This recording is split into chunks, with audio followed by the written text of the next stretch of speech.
We've all worked really hard on a lecture only to face a glassy-eyed audience who can recall nothing. That's where the active learning pack comes in.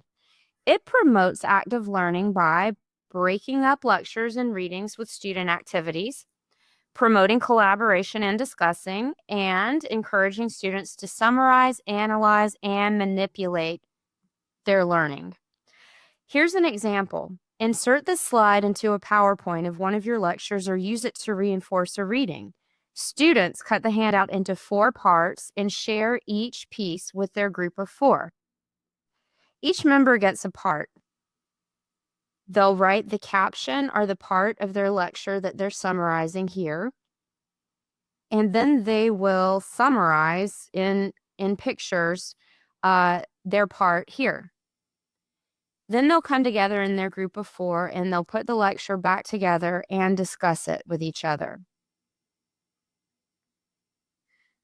On this slide, the teacher will break the lecture or the reading into 4 parts, and there's a timer here to hold the students accountable for the amount of time that they spend on it.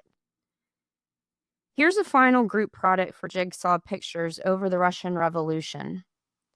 There are 20 editable and ready-to-go activities with teacher and student instructions.